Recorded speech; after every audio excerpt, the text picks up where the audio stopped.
All right, y'all, let's do some meal prep. One of the things that I love about a carnivore diet is it's very simple. I mean, typical meal prep for us is buy steaks, cook steaks. That's the meal prep. Really simple. However, there are things that I like to do in order to just have quick and easy dinners on hand, or in this case, we're gonna be traveling. I wanna have food that we can prep ahead of time for Chris and I to take with us, for my mom who's staying home with the kids to make on hand. In this video, we're gonna make some chicken salad. We're gonna make some meat chips. We are going to make my most popular recipe from this channel to prep for some quick weeknight meals, and a few other things that I will batch cook ahead just to make our lives easier and more convenient when eating carnivore. This video is sponsored by Element, which is my favorite electrolyte brand that I have been using for many years now. Before I was regularly incorporating electrolytes, I would wake up in the middle of the night with some foot cramps. I would have a slow digestive system. I just would feel that afternoon fatigue. But when I am supplementing with the ratio that Element provides of the sodium, magnesium, and potassium in these like little convenient packets, then I feel great and just feel very hydrated. I love the unflavored version, which is literally just those three ingredients. There's no sweeteners, there's no fillers, there's nothing in it. And I just throw it into my 32-ounce water first thing in the morning and go about my day. Also, depending on how well you tolerate things like stevia and natural flavors, they do have a variety of flavored options. Things like grapefruit, I love this if I want the occasional sweet treat. And then citrus.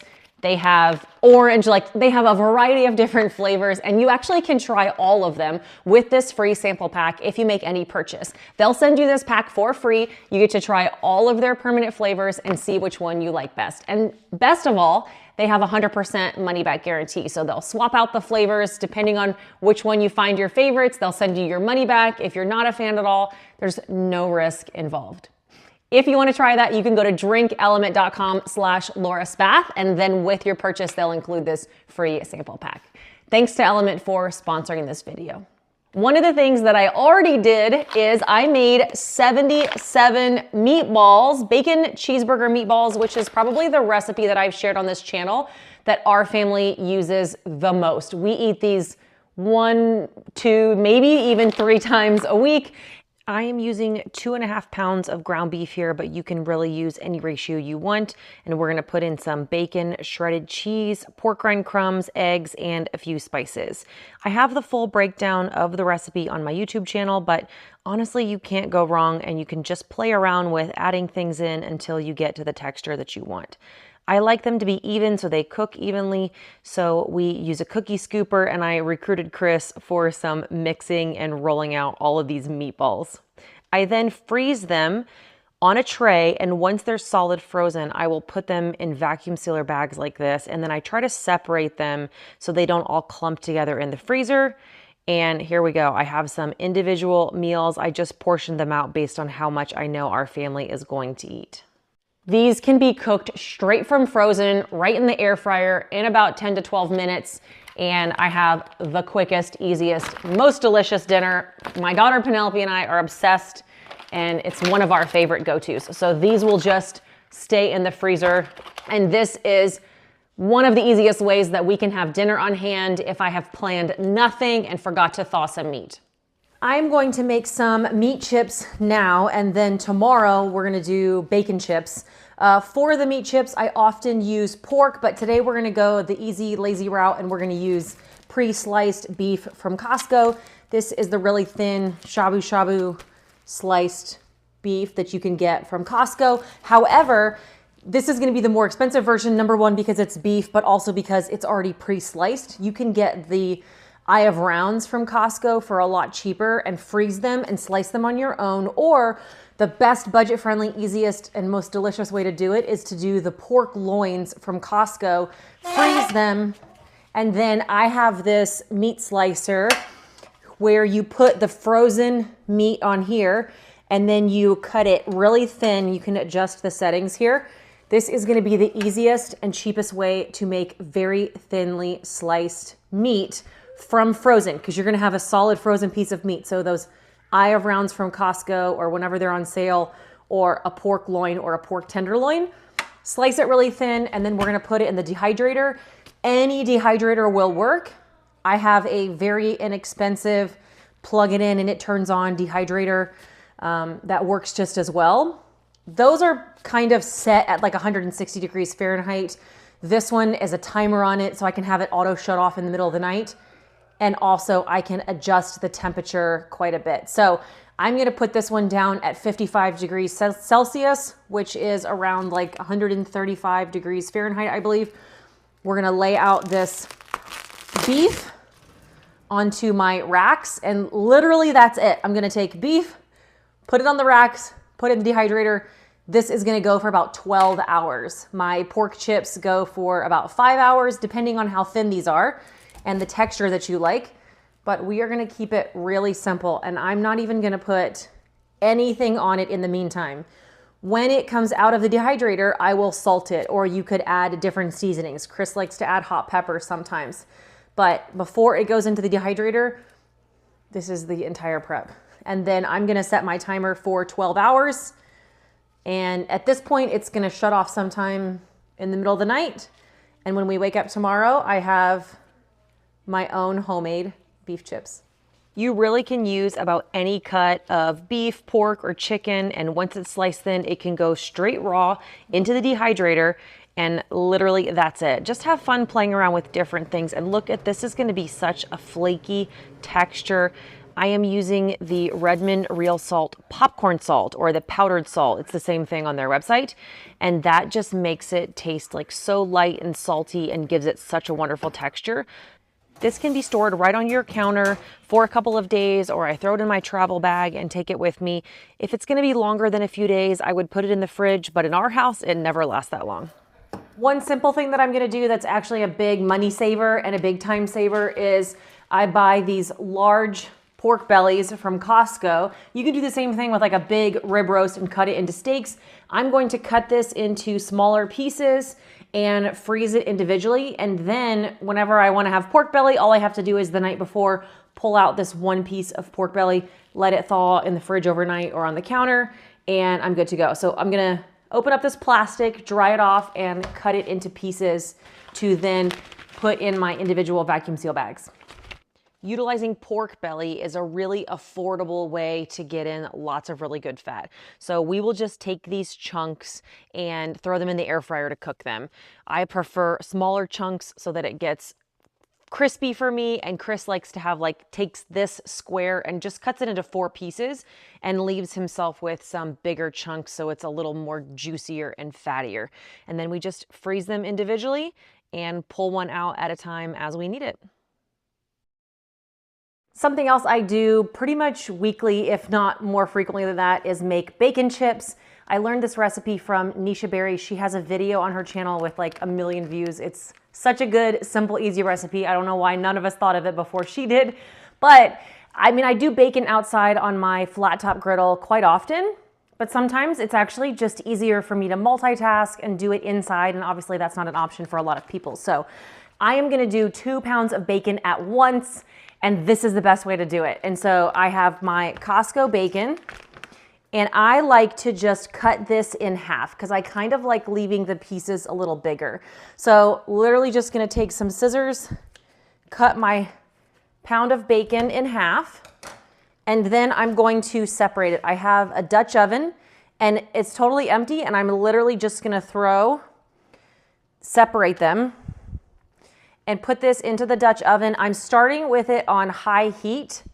However, I will turn it down once my pot gets hot. This is like a big, thick Dutch oven that I got from Amazon. So it's kind of like cast iron, enameled cast iron. And so it takes a while to really heat up. So I'm gonna start on high. And then once the pot is like really cooking and hot and my bacon is cooking, I'll turn it down to medium so that I don't burn my bacon. And when you're doing this, about halfway through, you're gonna be like, this looks disgusting. I must be doing it wrong, or what was Laura thinking, or what was Nisha thinking? This is a terrible idea. Trust us. It is the best, easiest way to do bacon. And I actually am gonna like multitask while it's cooking because it just needs to be stirred every few minutes. So the hardest part is just separating all the bacon.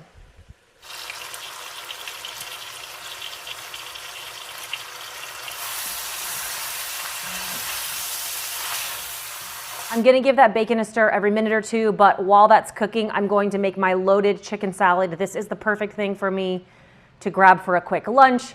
I used to go to the office every day and I could pack. I've traveled with this. I've taken it on an airplane, so maybe I'll take some with me on the flight tomorrow. You can make this as clean and simple as your diet needs or your health needs. I'm actually gonna do the easiest, laziest way possible today, and I'm gonna do canned chicken from Costco, which you could do, like make your own homemade chicken, just season it with salt if you have reactions to things. I'm gonna use pre-shredded cheese. You could do bacon that you're cooking. I'm gonna use pre-crumbled real bacon. I'm also, sometimes I like to chop up pickles in it, which just makes it not quite carnivore, but even lazier and easier, you could use dill pickle relish. And then for the mayo component, I'm gonna use the Primal Kitchen's avocado mayonnaise. The one complaint that I hear about that is that it's not creamy enough, that it kind of separates a little bit.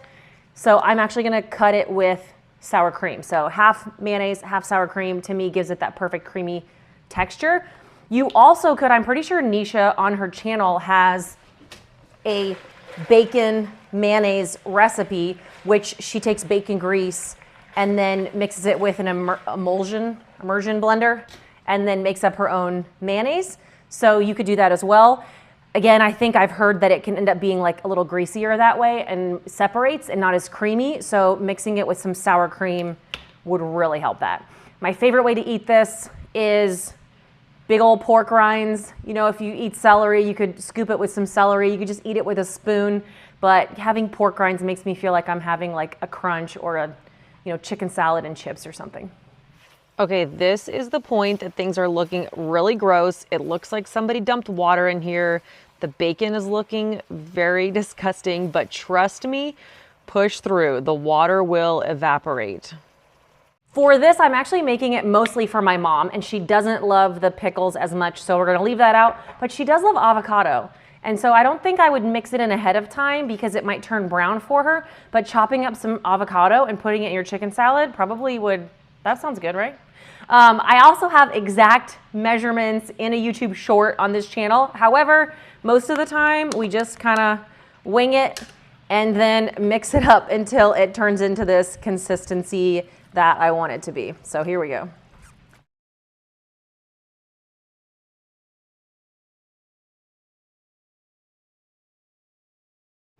I also love throwing in a few seasonings. We do a little white pepper, a little garlic powder, and a little bit of salt. It doesn't need a ton of salt just because of everything that's already in it. And obviously you can add it at when you're eating it too.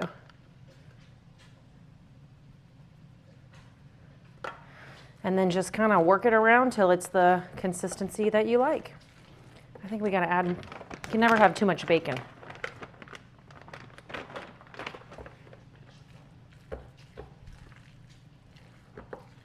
Okay, at some point, whatever that water was, that comes out of the bacon is going to all evaporate. And you see here, all of this bacon grease kind of starts to foam up. I had turned this down to a 7, like high medium, and now we're gonna turn it down to just like plain medium heat so that as it gets closer to being done, it doesn't burn. But keep giving it, like, you don't wanna go crazy with stirring it because we don't wanna shred it apart, but you'll be able to tell just by how foamy it's getting that it's almost ready. Okay, you could get really creative with whatever you add to this, but it literally took me 5 minutes to mix up, and now it is 2, if not a third meal. Oh, you know what else we do is I have those turkey deli slices from Costco, and you could take a turkey slice, put some chicken salad inside, and make yourself like a little wrap. Delicious. So this is gonna go, it's so much better in the fridge the next day, lasts for several days in the fridge. This is one of my go-tos for a quick, easy lunch. Look at this too. For the most part, there is like, I splashed something accidentally, but this is not splattering. This is not like making regular bacon. Okay, once you get to this point and it starts to foam, you're gonna wanna stay close by. Like, I'm done with my chicken salad. I gotta stay here to make sure it doesn't burn. It's gonna go from like, obviously not done yet, to done really quickly. And pretty soon it's gonna start foaming up so that you're not even gonna be able to see it really, but it's almost done. Okay, once it starts getting pretty foamy like this, you know that it's gonna be done. And look at that color change. So some pieces in here maybe not quite done, but you know what I do is I kind of just pull it out, and if there's one that needs a second more, I just throw it back in. But I just honestly don't overthink it. It's like bacon trail mix. You got all different kind of textures in there. Then when I pull it out, I just put it on this cooling rack, and it will continue to harden up. Plus, if you're making this to eat fresh, you're obviously going to want to finish it all the way, but a lot of this will be used for leftovers, and we're kind of doing prep. So if it's a little bit under, you could like microwave it when it's time to eat it, and then you'll be good to go. A lot of times this 2 pounds of bacon would be gone in one meal for our family, but if I can get this cooled off and put away before anybody else gets home, then it would be some pretty easy breakfasts to have with eggs, or just plain. The kids would eat some fruit with it, but 2 pounds of bacon in a pot on my stove, I will never go back to cooking bacon indoors any other way. I used to do a lot of egg bites that I would make in the oven and put in the fridge, and we could grab them and go, but we really don't eat breakfast out of the house anymore. So we typically have just saved ourselves the hassle and done scrambled eggs and stuff in the mornings. But I have several other videos on this channel that have a lot better, more elaborate meal prep ideas, because I used to work in an office, pack my lunch every day, and we used to do a lot more meal prep. So if this was helpful, I'll link below a few other videos on this channel that would have even more ideas in it, and then comment down below what are your favorite ways to meal prep on a carnivore diet. Thanks for watching.